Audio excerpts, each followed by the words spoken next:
Hello everyone, this is Komal, your SST educator. Welcome back to your favorite channel Magnet Brains. Magnet Brains आपको provide कराता है high quality education, वो भी बिल्कुल free of cost, kindergarten से लेके class 12 तक की।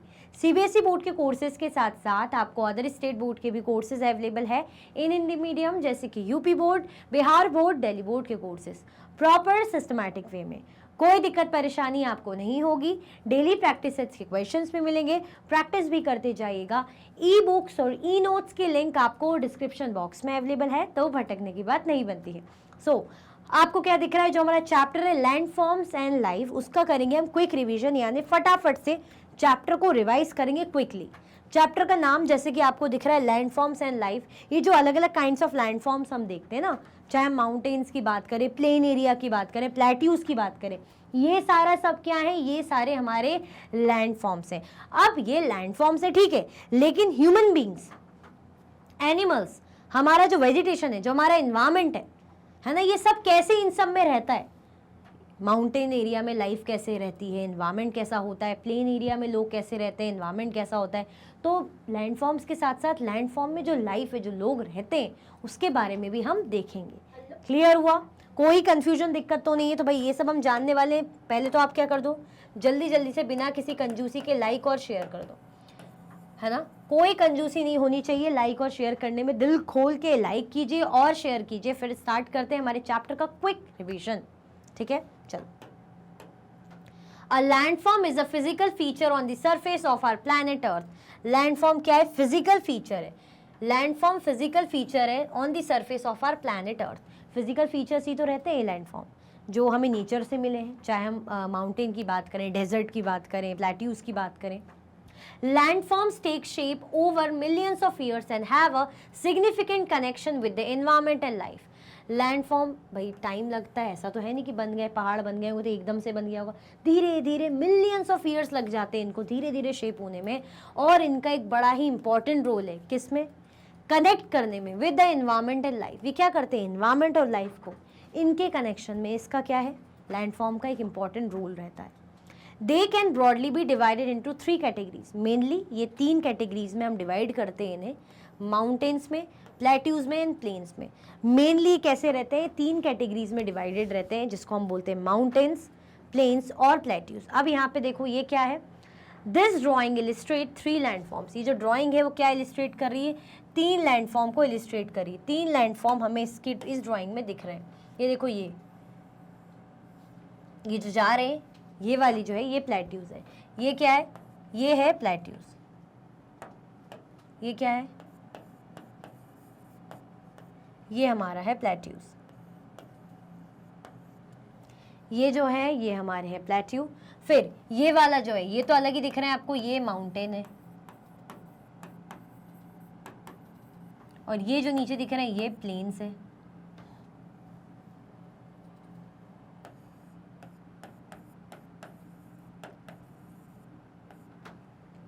ठीक है, हम देखते हैं ना प्लेन एरिया कैसा रहता है। प्लेन एरिया ऐसा रहेगा, अब प्लेट्यू एरिया ऐसा रहता है इस तरीके से, और माउंटेन एरिया ऐसे रहेंगे, या माउंटेन ऐसे रहते हैं। तो ये क्या है, मेन हमारे जो है मेजर ब्रॉडली जो हमारे लैंडफॉर्म्स कैटेगराइज है, तो इन तरीके से कैटेगराइज है। ठीक है, ये क्या बोल रहे हैं आगे, माउंटेन्स इन द बैकग्राउंड। अब हमें जो लैंडफॉर्म्स में माउंटेन बैकग्राउंड में दिख रहे हैं, ये जो दिख रहे हैं बड़े बड़े माउंटेन्स दिख रहे हैं, पहाड़ दिख रहे हैं, ठीक है। 2 ऑफ देम स्नो कैप्ड। उनमें से जो 2 माउंटेन है ये क्या है, स्नो कैप्ड है। कैसे भाई? बर्फ से ढके हुए हैं, बर्फ की चोटी, ये जो बर्फ बनी, बर्फ लगे हुए हैं, है ना, स्नो कैप्ड माउंटेन है, बर्फ से ढके हुए माउंटेन से। अब प्लेट्यू ऑन द लेफ्ट, और लेफ्ट में यहाँ पे प्लेट्यू है, और प्लेन कहाँ है? प्लेन ये देखो नीचे फोरग्राउंड विद अ रिवर। यहाँ पे क्या निकल रही है? देखो रिवर ऐसे निकल रही है यहाँ से आके, है ना। क्लियर हुआ? यहाँ से आके क्या आ रही है? रिवर आ रही है।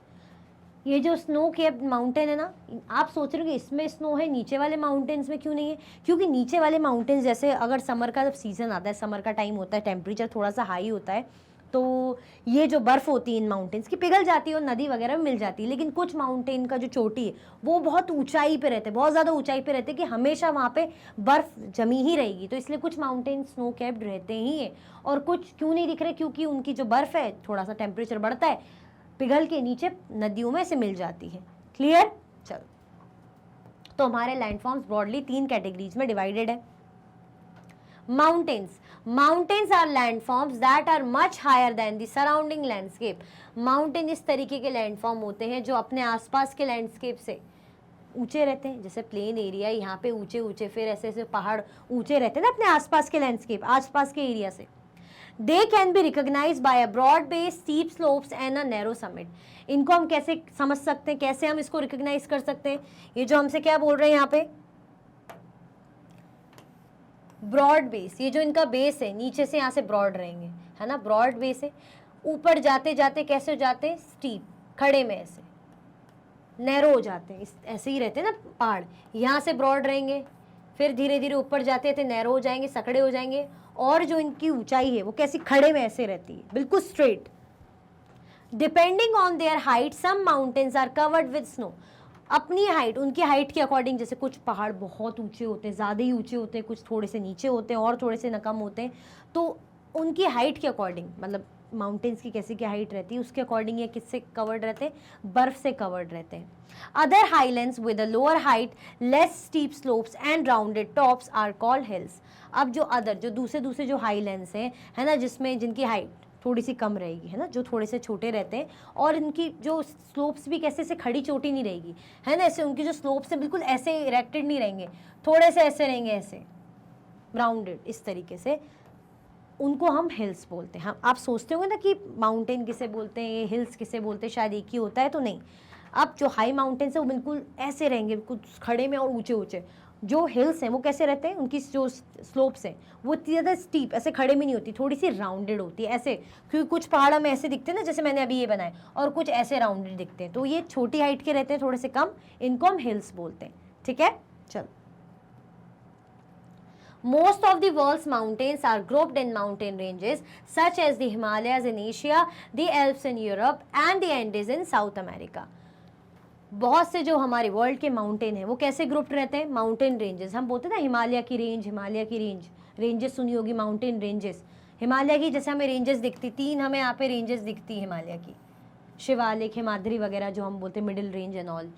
तो ऐसे ही जो बाकी जो माउंटेन्स हैं उनकी भी अपनी अपनी रेंजेस हमें यहाँ देखने को मिलती है। तो ज़्यादातर जो माउंटेन है वर्ल्ड के उनकी अपनी अपनी रेंजेस हैं, जैसे हिमालय की एशिया में है, एल्प्स की यूरोप में है, और इसकी साउथ अमेरिका में। Some of these ranges stretch for thousands of kilometres. और कुछ ये जो रेंजेस है कहाँ तक फैली हुई, कितनी स्ट्रेच्ड है, थाउजेंड्स ऑफ किलोमीटर, हज़ारों की मतलब हज़ारों किलोमीटर्स तक फैली हुई है, स्ट्रेच्ड है ना, क्योंकि इतने एरिया में तो हो नहीं सकती, लंबी लंबी ऐसे दूर दूर तक फैली हुई। ठीक है, चल।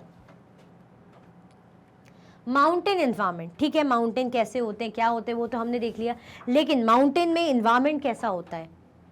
Mountain slopes are often covered with a type of forest called mountain forest. Mountain की जो स्लोप्स हैं ना, जो पहाड़ हमें दिखते हैं, तो इन स्लोप्स में क्या देखने को मिलते हैं, इन स्लोप्स में हमें पेड़ देखने को मिलते हैं ना, फॉरेस्ट देखने को मिलते हैं। तो ये जो फॉरेस्ट माउंटेनियस रीजन में प्रेजेंट रहते हैं, इनको हम क्या बोलते हैं, माउंटेन फॉरेस्ट।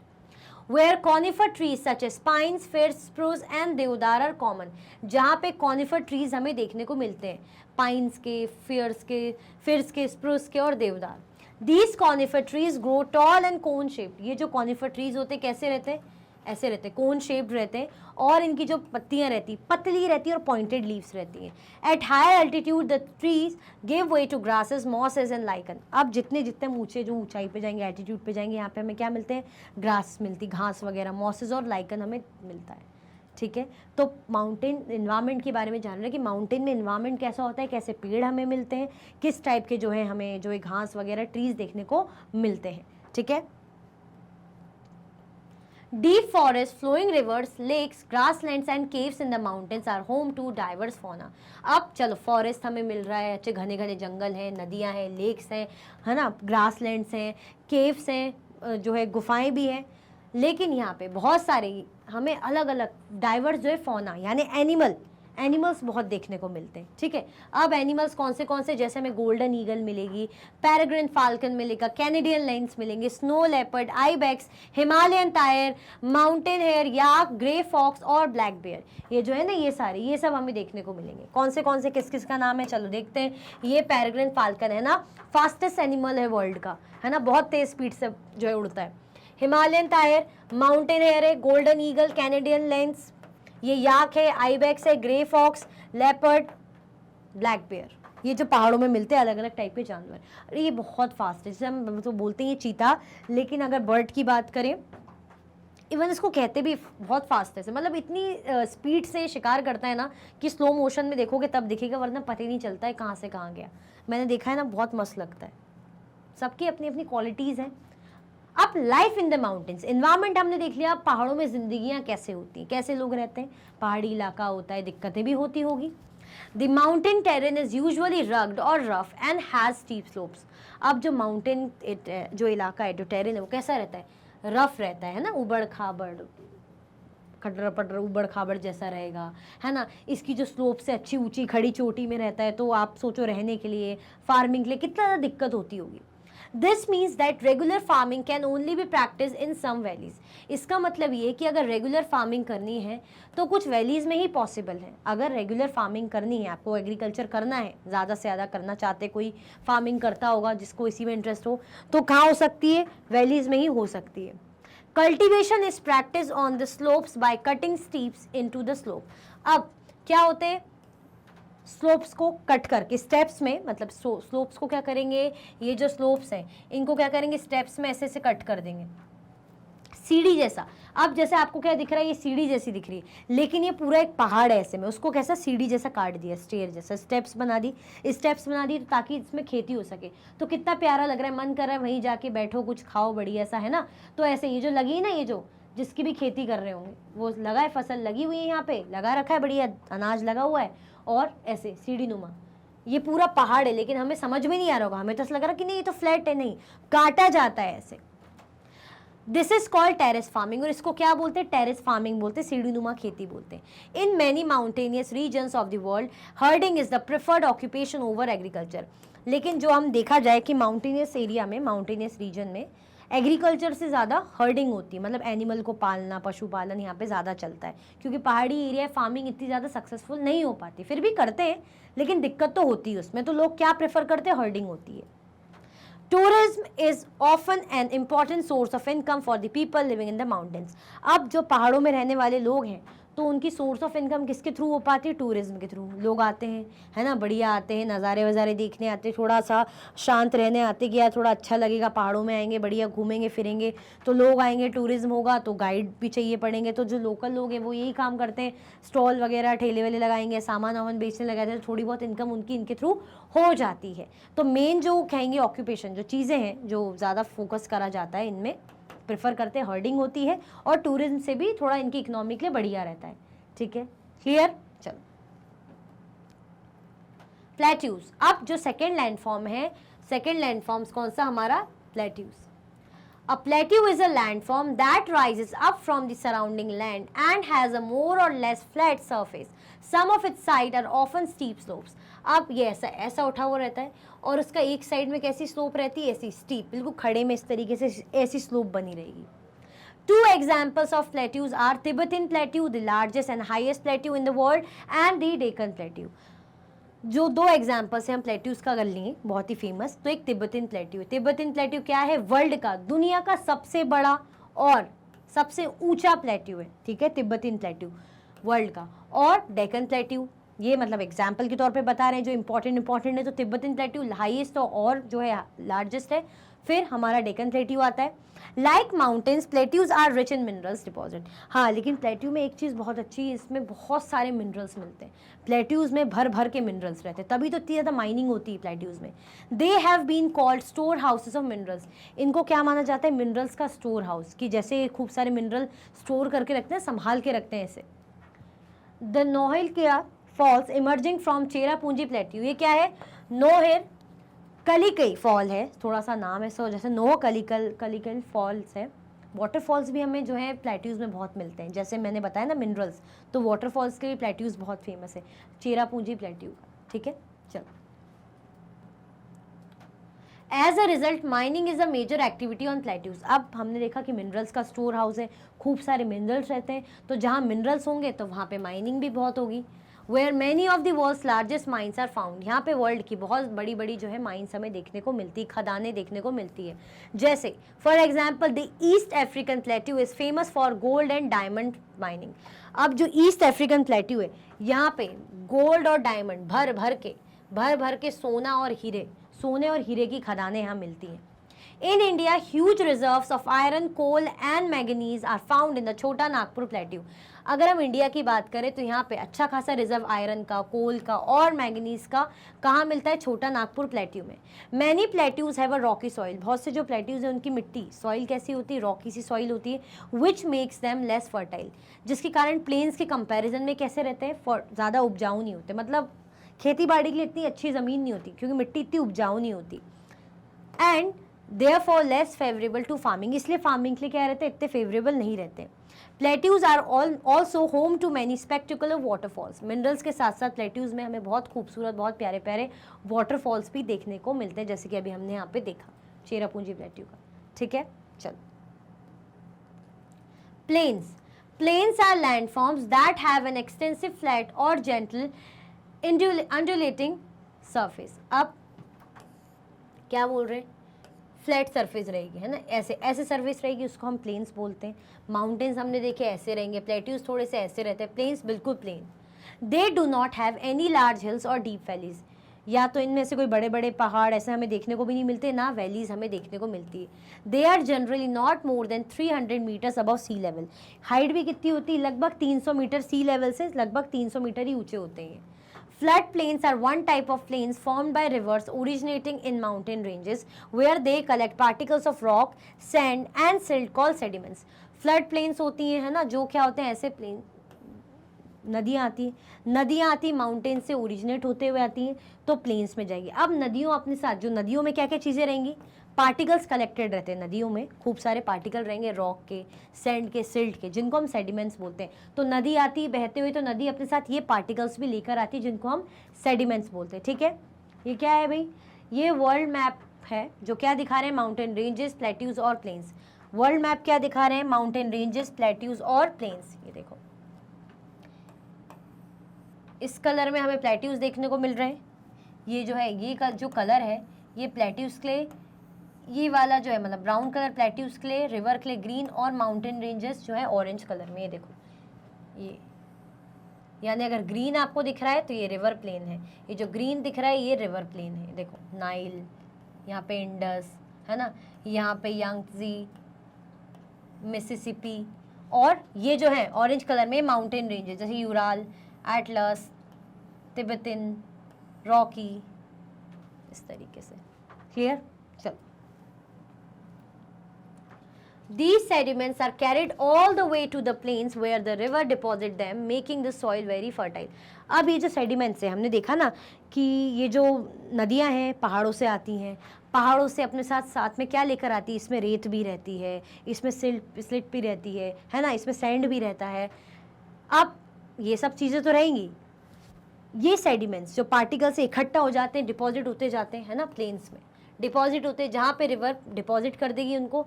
इसके कारण मिट्टी क्या होती है? बहुत उपजाऊ, फर्टाइल सॉइल रहती है। As a result these plains are ideal for growing crops of all kind, जिसके कारण हम कह सकते हैं ये जो प्लेन्स है क्रॉप्स को ग्रो करने के लिए बहुत ज़्यादा बढ़िया रहते हैं, क्योंकि मिट्टी कैसी हो जाती है? मिट्टी हो जाती है उपजाऊ, फर्टाइल सॉइल हो जाती है। अब जहाँ मिट्टी बहुत उपजाऊ, वहाँ पे खेती बाड़ी के लिए A1 condition. And agriculture is a major economic occupation in these landforms. इसीलिए इन लैंडफॉर्म में अगर प्लेन की बात करें, यहाँ पे एग्रीकल्चर हमें मेन ऑक्यूपेशन दिखेगा, मतलब खूब खेती बाड़ी जम के यहाँ पे होती है, क्योंकि मिट्टी जितनी बढ़िया, खेती बाड़ी उतनी बढ़िया। Plains also support a variety of flora and fauna. Plains में बहुत अलग अलग टाइप के हमें फ्लोरा और फौना भी देखने को मिलेंगे। फ्लोरा आपको पता है प्लांट्स के लिए यूज होता है, और फौना एनिमल्स के लिए। ठीक है, चलो। लाइफ इन द प्लेन्स, ठीक है, प्लेन्स अच्छा होता है, ऐसा होता है, वैसा होता है, बढ़िया कि खेती बाड़ी हो सकती है, फ्लोरा फौना को जो है यहाँ पे सर्वाइवल होता है अलग अलग टाइप्स के। लेकिन प्लेन्स में लाइफ कैसी रहती है? लोग कैसे रहते हैं? About 40 crore people, more than 1/4 of the total Indian population, live in India's Ganga plain, often called the Gangetic plain। लगभग कितने? 40, अबाउट 40 पर जो एक करोड़ पीपल, लगभग 40 करोड़ जो पीपल हैं, मोर देन, किससे भी ज़्यादा, 1/4 जो है इंडिया की टोटल पॉपुलेशन हम बोल रहे हैं, इतना ऑलमोस्ट उससे भी ज़्यादा, live in India's Ganga plain. मतलब यहाँ पे इतने लोग यहाँ पे देखने को हमें मिलते हैं, है ना, जिसको हम गैंगेटिक प्लेन भी कहते हैं। As with many other plains of the world, the major occupation of people in this region include river fishing and agriculture. अब जैसे कि हम बोल ही रहे हैं प्लेन एरिया, प्लेन्स को लोग क्यों सिलेक्ट करते हैं? फिशिंग के लिए बढ़िया है ना, नदियाँ वदियाँ रहती, फिशिंग करो, और उपजाऊ ज़मीन रहती तो एग्रीकल्चर के लिए बढ़िया है। तो जो मेन ऑक्यूपेशन रहता है यहाँ के रहने वाले लोगों का वो फिशिंग और एग्रीकल्चर रहता है। Food crops such as rice, wheat, maize, barley and millets are grown. Food crops, खाने वाने वाली क्रॉप्स कौन सी, जैसे हम राइस बोलते हैं, व्हीट बोलते हैं, मेज, बार्ले, मिलेट्स यहाँ पे उगाई जाती है। फाइबर क्रॉप्स भी रहती है। फाइबर क्रॉप्स कौन सी होगी, जैसे कॉटन है, जूट है, hemp are also grown in the Gangetic plain, है ना, ये गैंगेटिक प्लेन में इनको भी ग्रो करा जाता है ना। तो एग्रीकल्चर बहुत धमाकेदार तरीके से खूब बड़े पैमाने पे यहाँ पे होता है। River transportation on the Ganga, transportation के लिए बढ़िया है। लोग क्या करते हैं, प्रेफर करते हैं रिवर्स को ट्रांसपोर्ट करने के लिए, मतलब एक जगह से दूसरी जगह मूव करने के लिए लोग नदियों को प्रेफर करते हैं। ठीक है, चलो। One such landform is the desert. Desert are considered to be large and dry expanse with very little precipitation. ऐसे ही जो एक और लैंडफॉर्म हम कह सकते हैं, अभी हमने प्लेन्स, प्लेट्यूज और माउंटेन का देखा, तो ऐसे ही एक और जो है लैंडफॉर्म जिसे हम लेके चलते जो होता है डेजर्ट, रेगिस्तान। Desert are considered to be a large and dry expanse with little precipitation. Desert क्या होते हैं, डेजर्ट को माना जाता है भाई ऐसे बड़े बड़े और लार्ज और ड्राई एक्सपेंस, जहाँ पे मतलब सूखा मैदान जैसा बड़ा सा सूखा लैंडफॉर्म, अच्छा बड़ा सा, जो कैसा रहता है, जहाँ पे लिटिल प्रेसिपिटेशन, मतलब बारिश बहुत कम होती है, बिल्कुल सूखा रहता है। Their flora and fauna are also unique. Desert में जो फ्लोरा फौना रहते हैं वो भी बहुत यूनिक रहते हैं। Each landform offer different challenges as well as opportunities. अब हर लैंडफॉर्म क्या करते हैं, हर लैंडफॉर्म के अपने अपने भाई डिफरेंट चैलेंजेस हमें देखने को मिलते हैं, फेस करने को मिलते हैं। इवन अलग अलग अपॉर्चुनिटीज़ भी लोगों को रहती है, मतलब दिक्कतें भी हैं तो फ़ायदे भी हैं। The diverse ways in which humans have made all landforms their home is a testimony to our adaptability and resilience. जो अलग अलग तरीके हैं ना, जो ह्यूमंस हैं उन्होंने बनाए हैं सारे लैंडफॉर्म्स के लिए, है ना, क्या है वहाँ रहते हैं, वो क्या मानते हैं इसको, मतलब कि कैसे हमें उस पर अडेप्ट करना है, कैसे उन चीज़ों से चैलेंज को ओवरकम करके आगे बढ़ना है। ठीक है, दिक्कत पहाड़ों में भी होती है, डेजर्ट एरिया में भी होती है, प्लेन्स में भी कुछ ना कुछ दिक्कत होती है, प्लेट्यूज में भी होती है, लेकिन लोग क्या करते हैं, या तो अडॉप्ट कर लेते हैं या अडेप्ट करने के साथ साथ ओवरकम भी कर लेते हैं। ठीक है, क्लियर हुआ, कोई कंफ्यूजन दिक्कत तो नहीं है? चलो ठीक है, आ गया समझ में, अच्छे से सब कुछ समझ लिया है ना अच्छे से। हम क्या पढ़ रहे थे भाई, हमने क्योंकि इंपॉर्टेंट है लैंडफॉर्म्स के बारे में, अलग अलग लैंडफॉर्म्स हमने देखे। ठीक है, कौन से देखे थे हमने, स्टार्टिंग से अगर हम समझे, हमने माउंटेन्स का देखा, हमने प्लेट्यूज का देखा, प्लेन्स का देखा, और उसके बाद लास्ट एक और जिसको हम लैंडफॉर्म बोलते हैं डेजर्ट के बारे में देखा। तो मैं उम्मीद करती हूँ अच्छे से सब कुछ आपको समझ में आया होगा। तो लाइक शेयर सब्सक्राइब करना बिल्कुल भी नहीं भूलना है। अब आपके एग्जाम से पहले जैसे ही आपको ये मिलता है, आप क्या करो, बुक खोलने की बजाय वीडियो देखो और सब कुछ एक बार में रिकॉल कर लो। ठीक है, तो चलो भाई, लाइक शेयर सब्सक्राइब करना बिल्कुल भी नहीं भूलना। अगर आप और भी वीडियो के लेक्चर्स देखना चाहते हैं तो आप मैग्नेट ब्रेन्स के यूट्यूब चैनल, एप्लीकेशन, वेबसाइट पे देख सकते हैं। ई नोट्स और ई बुक्स के लिंक आपको डिस्क्रिप्शन बॉक्स में अवेलेबल है। ये सारे हाई क्वालिटी के कोर्सेज हैं जो कि 100% फ्री आपको अवेलेबल रहते हैं। ये सारे प्लेटफॉर्म पर आप हमें फॉलो कर सकते हैं। भाई अपना ध्यान रखिए, लाइक शेयर सब्सक्राइब करते रहिए। Thank you so much for watching.